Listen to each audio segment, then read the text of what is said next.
আমি কখনই ভাবিনি যে আমি আমার মা হেনাকে আমার নিজের স্ত্রী হিসেবে পাব। যেদিন মা আমায় অনুভব করল যে আমি বাড়ির কর্তা। আমার নাম রাজু। কয়েক মাস আগে আমার বাবা মারা গেছেন, কিন্তু আমার আর মায়ের জন্য সবকিছুই রেখে গিয়েছিলেন। আমাদের জন্য একটি বাড়ি এবং ব্যাংকে বেশ ভালোমতো টাকা পয়সা রেখে গিয়েছিলেন। আমি একটি রাজ্য সরকারের কর্মচারী আর আমার মাইনে বেশ ভালো ছিল। ঘরের কাজ করতে আমার একদমই ভালো লাগতো না, আর আমার জীবন অফিস আর পাড়ায় আড্ডা মেরেই কেটে যেত। আমি কখনই বাড়ি নিয়ে মাথা ঘামাই না। আমার বাবা বাড়ির বাইরের কাজকর্ম দেখত আর মা বাড়ির ভিতরের দায়িত্ব নিত। তাই আমি কোনো চাপ ছাড়াই জীবন যাপন করছিলাম। কিন্তু যেদিন আমার বাবা আমাদের ছেড়ে চলে গেলেন, তখন আমি বুঝতে পারি যে মাকে সমস্ত কাজ করতে হয়। মা কিছু না বলেই প্রায় 1 মাসের উপর সব দিক সামলাচ্ছিল এবং কখনো অভিযোগ করেনি। কিন্তু একদিন মা আমার উপর অনেক চেঁচিয়েছিল। মা আমার উপর রেগে বলেছিল, তুই একটা দায়িত্বজ্ঞানহীন ছেলে। তোর বাবার অবর্তমানে তুই বাড়ির কর্তা, তাই তোকে পরিবারের সমস্ত কাজকর্মের দায়িত্ব নেওয়া উচিত। মায়ের জন্য আমার খারাপ লাগলো এবং তখন থেকে আমি বাড়ির সব কাজকর্ম করতে শুরু করলাম আর মাকে সবভাবে সাহায্য করতে লাগলাম। আমি বাড়ির বাইরের সমস্ত কাজ করতে লাগলাম এবং মা আর কখনো অভিযোগ করেনি। মা খুব খুশি হয়েছিল। প্রতিটি জিনিস ভালো চলছিল যতক্ষণ না বুঝলাম মাও একজন মহিলা। আমার এখনও সেই দিনটি মনে আছে। আমি কাজ থেকে তাড়াতাড়ি এসেছি এবং যেহেতু মা আমার জন্য দরজা খোলেনি, আমি আমার চাবিটি দিয়ে দরজা খুলে বাড়ি ঢুকলাম। বাথরুম থেকে শাওয়ারের আওয়াজ আসছে। আমি আমার সমস্ত জিনিসপত্র রাখার জন্য আমার ঘরে গেলাম। কিছুক্ষণ পরে শাওয়ারের আওয়াজ থামল এবং বুঝলাম মা তার ঘরে ঢুকল। আমি আমার ঘর থেকে বেরিয়ে মায়ের ঘরের দিকে যাচ্ছিলাম। মায়ের ঘরের দরজায় গিয়ে দেখলাম যে দরজাটি ঠিকভাবে বন্ধ করা হয়নি। দরজার ফাঁক দিয়ে ঘরের ভেতর তা দেখা যাচ্ছিল। মা একসেট হয়ে দাঁড়িয়ে আছে। সদ্য স্নান করার জন্য মায়ের মাথার চুল ভিজেছিল আর সারা গায়ে জলের ফোঁটা লেগেছিল। দেখে আমার জ্ঞান হারাবার অবস্থা। মায়ের নজরে আসার আগে আমি একটু জোরে মা বলে ডেকে নিলাম। মা সঙ্গে সঙ্গে গুছিয়ে নিয়ে দরজা খুলে জিজ্ঞেস করল, রাজু, কখন এলি তুই? আমি তো বুঝতেই পারিনি। আমি বললাম, এই কিছুক্ষণ আগে এসেছি। সব বাজার রান্না ঘরে রেখে দিয়েছি। তারপর আমি আর মা কিছুক্ষণ স্বাভাবিক কথাবার্তা বললাম। আমার মায়ের সেই দৃশ্যের পরে আমি আর নিজেকে ধরে রাখতে পারলাম না। এরপর থেকে আমি মাঝে মাঝেই মাকে একসেট অবস্থায় দেখতাম। মায়ের প্রতি দিন দিন আমার আকর্ষণ বাড়তে থাকে এবং আমি সব সময় মায়ের একসেট দেখার সুযোগ খুঁজতে শুরু করি। এমনকি আমি মায়ের সম্পর্কে চিন্তাভাবনা করা ও শুরু করেছি। মাঝে মাঝে মাকে চিন্তা করে শুরু করি। এই মুহূর্তে আমি বুঝতে পারি যে বাবা আমাকে বাড়ি এবং নগদ ছাড়া অন্য আরেকটা জিনিস রেখে গেছেন। সেটা হলো আমার মা এবং তার সুন্দর সমস্ত উত্তরাধিকার এর সেরা সম্পত্তি। এক রাতে আমরা টিভিতে একটি হিন্দি সিনেমা দেখছিলাম। এটি বিবাহবহির্ভূত সম্পর্কের স্বল্প বাজেটের সিনেমা ছিল।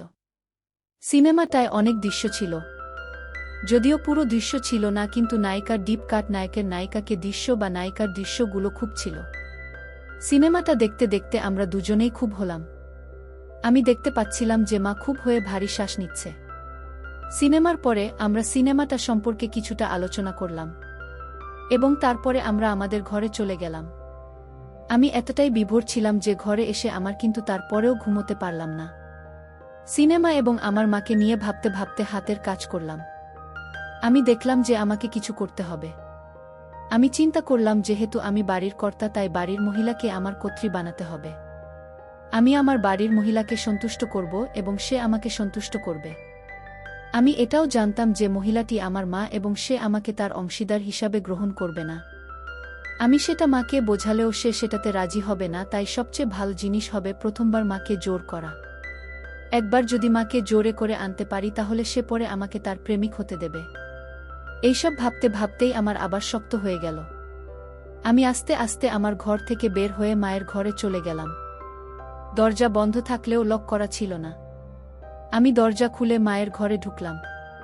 মায়ের ঘরে নাইট ল্যাম্প জ্বালা ছিল। মা দেওয়ালের দিকে মুখ করে শুয়ে আছে। আমি এগিয়ে দেখলাম যে মায়ের দুটো জেন বেরিয়ে আসছে। মায়ের খুব সুন্দর এবং ধীরে ধীরে মায়ের নিঃশ্বাসের তালে তালে সেটা কাঁপছে। আমার বাবা মারা যাওয়ার পরে থেকে মা একা একা শুতো। আমি স্থির করলাম যে যদি কখনো মায়ের সাথে আমি তবে সেটা আমার বিছানায় হবে। কারণ ওই বিছানাতেই বাবা বেঁচে থাকার সময় মা বাবা, কারণ আমি চাইছিলাম মাকে আমার কর্ত্রী বানিয়ে একই বিছানায়। এরপর আমি মায়ের হাতটি ধরে বিছানা থেকে টেনে নামিয়ে তাড়াতাড়ি আমার ঘরে নিয়ে এলাম।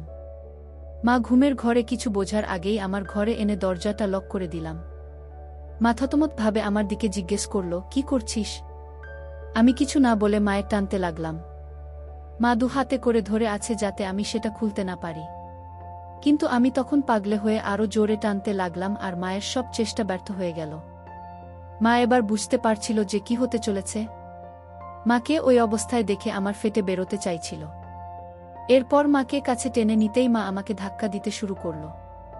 মা নিজের মুখটা সরিয়ে নেওয়ার চেষ্টা করছিল, কিন্তু আমি দুহাতে মাকে ধরে বসিয়ে দিলাম। মায়ের বাধা দেওয়ার শক্তি যেন কমে গেল। মা চুপচাপ দাঁড়িয়ে রইল। কিছুক্ষণ পরে যখন মাকে ছেড়ে দিলাম, তখন মা তাড়াতাড়ি ঘরে থেকে বেরোবার জন্য দরজার দিকে যেতে লাগল। আমি দৌড়ে মায়ের দিকে গেলাম এবং এক হাত দিয়ে মায়ের ধরে আবার বিছানার কাছে নিয়ে এলাম। মা অবশেষে জিজ্ঞেস করল, কেন তুই আমার সাথে এরকম করছিস?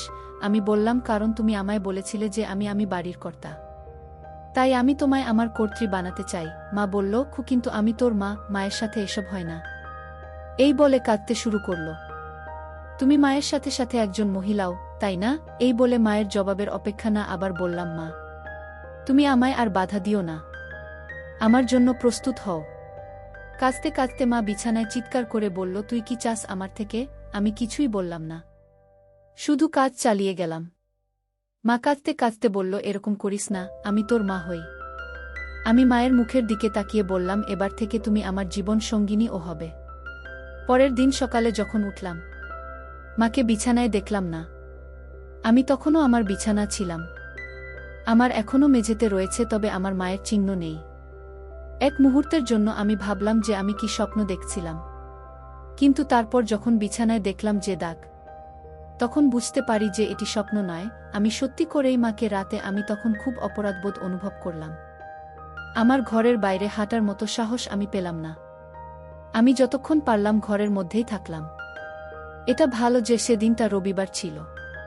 কয়েক ঘন্টা পরে আমার মা দুপুরের দিকে আমার ঘরে এসে আমায় ডেকে বলল, অনেক বেলা হয়ে গেছে, তাড়াতাড়ি ঘুম থেকে উঠে পড়। মায়ের ডাক শোনার পরে আমার মধ্যে কিছুটা আত্মবিশ্বাস ফিরে এলো। আমি তাড়াতাড়ি বাথরুমের কাজ করে আবার নিজের ঘরে চলে এলাম।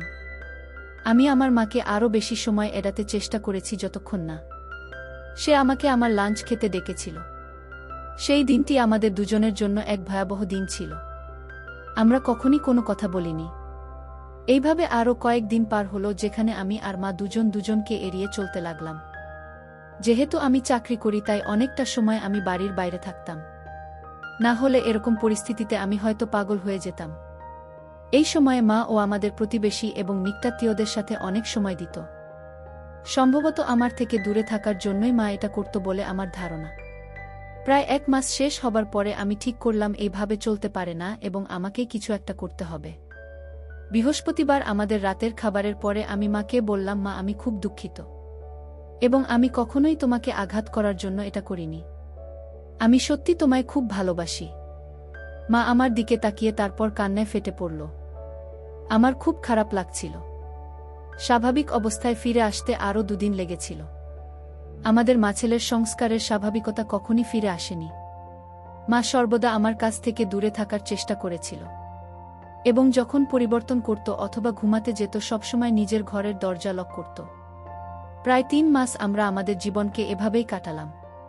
কিছুদিন পরে জিনিসগুলি স্বাভাবিক হওয়ার পরে আরও 2 সপ্তাহ পরে আমার মা তার বন্ধুদের সাথে একটি সিনেমাতে যায়।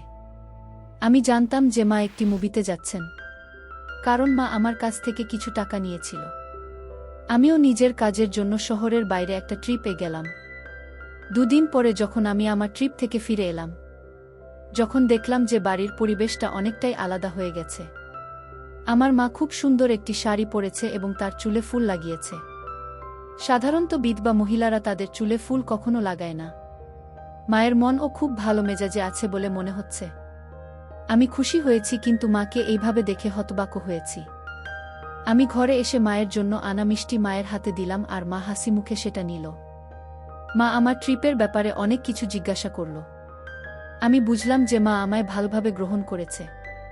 আস্তে আস্তে আমিও অনেক স্বাভাবিকভাবে মায়ের সাথে কথা বলতে লাগলাম।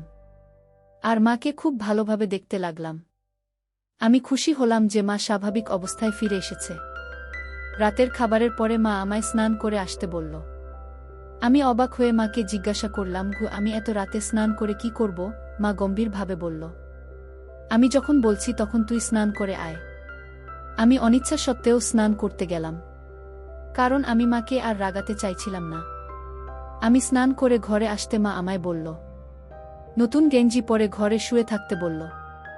আমি মাকে বললাম, মা আমার এখন ঘুম আসছে না। মা আমায় বলল, আমি যা বলছি সেটা তুই কর, অত প্রশ্ন করতে হবে না। আমি মাকে রাগাতে চাইলাম না, তাই নতুন গেঞ্জি পরে ঘরে এসে বিছানায় শুয়ে থাকলাম। চোখ বোধ করে চিন্তা করতে লাগলাম মায়ের এরকম পরিবর্তনের কারণটা কি। কিছুক্ষণ পরে দরজার আওয়াজ পেয়ে দেখলাম মা হাতে একটা মিল্কের গ্লাস নিয়ে আমার ঘরে ঢুকল। মা একটা সুন্দর হলুদ শাড়ি পরেছিল। শাড়িটা অনেকটা নিচে করে পরেছিল, তাই মায়ের সুন্দর দেখতে পেলাম। আমি মাকে এভাবে দেখে হতবাক হয়ে গেলাম।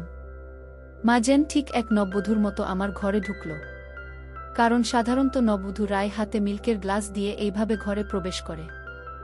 এক মুহূর্তের জন্য আমি ভাবলাম যে এটা হতে পারে না। আমি আমার চোখকে বিশ্বাস করতে পারছি না। আমি যাকে চেষ্টা করেছিলাম সে আবার আমার কাছে আসার চেষ্টা করছে কেন? মা ঘরে ঢোকার সাথে সাথে ঘরের দরজাটি বন্ধ করে আমার কাছে এসে গ্লাসটা হাতে দিল। আমি গ্লাসটা নিয়ে খেয়ে নিলাম। গ্লাসটা টেবিলে রেখে মা আমার কাছে এসে দাঁড়িয়ে মুচকি হেসে বলল, তুমি যদি চাও তাহলে তোমার মা তোমার কর্ত্রী হতে প্রস্তুত। মায়ের কথা শুনে আমি হতবাক হয়ে গেলাম, আর সঙ্গে সঙ্গে আমারটা আরও শক্ত হয়ে গেল। আমি বিশ্বাস করতে পারছি না যে আমার নিজের মা আমাকে তাকে আমন্ত্রণ জানাচ্ছে। আমার এসব চিন্তা করতে কয়েক মিনিট সময় লেগেছে, কারণ আমি দেখতে পেলাম যে আমার মা এখনও আমার উত্তরের জন্য অপেক্ষা করছে। এই মুহূর্তে আমি কি করব বুঝতে পারছি না। আমার মাকে দেখতে ঠিক একজন সদ্য বিবাহিত কনের মতো লাগছে। মা নিজেকে আমার কর্ত্রী হিসাবে গ্রহণ করার জন্য প্রস্তাব দিচ্ছে, এবং আমার শক্ত হচ্ছে। হ্যাঁ হ্যাঁ বলার বাইরে আমি আর কিছুই ভাবতে পারলাম না। এরপর থেকে আমাদের সম্পর্ক স্বামী স্ত্রীর মতো হয়ে গেল। মা আমার ঘরে প্রতি রাতে শুতে আসত। কারো কৌতূহল হতে পারে তাই মায়ের ঘরের বিছানাটাও সাজানো থাকত। দিনের বেলায় যখন কেউ আমাদের চারপাশে থাকে তখন আমরা কেবল মা এবং ছেলে, কিন্তু রাত হলেই আমার স্বামী ও স্ত্রী হয়ে যেতাম। মা স্বামীর কাছ থেকে ফিরে আসার অপেক্ষায় স্ত্রীর মতো পোশাক পরে আমার জন্য অপেক্ষা করত।